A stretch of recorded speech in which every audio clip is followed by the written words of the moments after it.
waxaa soo ifbaxay in maxamed cabdiwahaab nuur uusan gelin eedda lagu soo oogay waxayna maxkamaddu amraysaa in xabsiga degdeg looga sii daayo haddii aan loo haysan dembi kale. fadhiga maanta ay yeelatay maxkamadda darajada koowaad ee ciidamada qalabka sida ee Soomaaliya ayaa ahaa mid ay goobjoog ka ahaayeen ururada kala duwan ee u dooda suxufiyiinta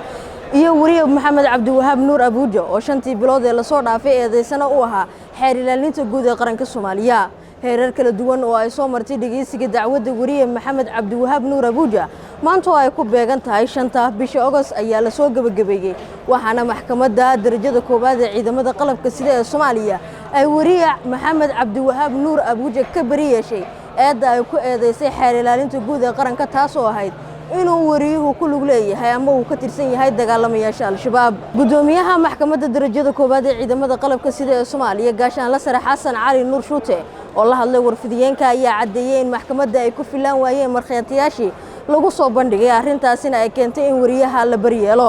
maxkamaddu markii ay aragtay eeddii uu soo gudbiyay xafiiska xeer ilaalinta ciidamada qalabka sida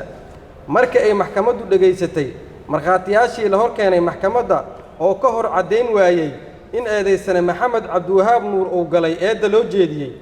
markii ay dhageysatay maxkamaddu gabagabada qareenada difaacayay eedeysane maxamed cabdiwahaab nuur oo ahayd in xurriyadiisa loo celiyo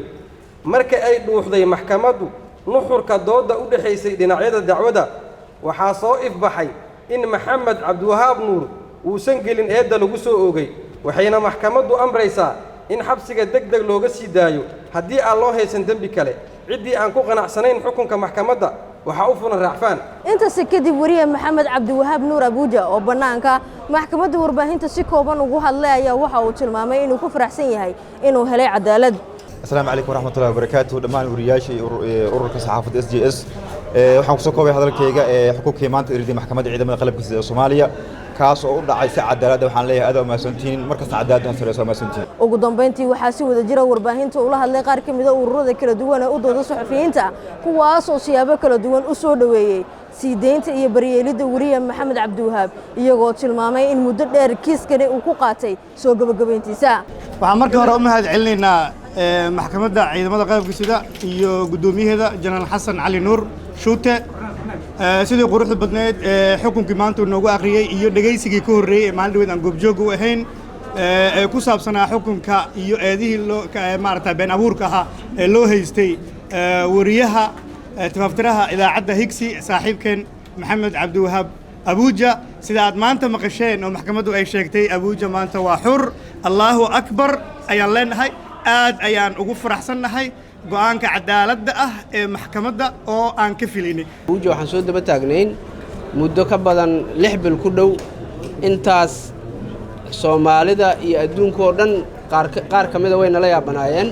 maxaa yeelay dadka dhan waxay lahaayeen ninka daba socotiin maxaa waayay waxay ka cabsanayeen maxkamadda gobolka Banaadir maxkamadda ciidamada qalabka sida qof la keenay inuusan dib u soo laabanaynin sidaa daraadeed waxaan leenahay runtii waxay ahaaday muddo adag waxay ahayd muddo loo kala haray waxay ahayd muddo dadka intiisa badan ay cabsadeen oo ay nadahayeen see ugu doodaysay ninkaas waxaan leenahay marka ummadda Soomaaliyeed maanta cadaalad waa waartay gudoomiye Shuute iyo tiimkiisa way guuleysteen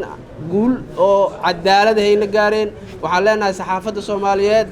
mar kasta qof kasto wariya oo la soo eedeeyo wuxuu noqon karaa dambiile marka dambi lagu helo kadib.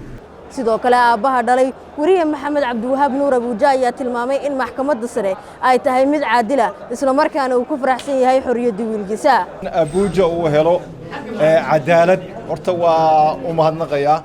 waa looma kala harin dhammaan ururada saxaafadda wax u kala harin malaha marka koow waa mahad celin gaara oo iyaga ku salaysan ee la'aantoodana taasi inaan la gaari lahayn. teeda kale waxaan u mahadnaqaa maxkamadda ciidamada qalabka sida gudoomiyaasheeda xeer ilaalinteeda garsoorayaasheeda guud ahaan waa u mahadnaqaa waayo waxaan ka aragnay oo isha aan saarnay ama goobjoogga aan ka ahayn waxay ahayd in arinta ay hoos u daadegaan si cadaalad ahna ay go'aan uga gaaraan. kastaba ha ahaatee 7 bishii Maajo sanadkan aynu ku guda jirnay 2020 ayay ahayd markii wariye maxamed cabdiwahaab nuur abuuja xabsiga la dhigay. Ciidaarus Maagane wararka laanta afka Soomaaliga ah ee telefishinka codka bariga Afrika magaalada Muqdisho.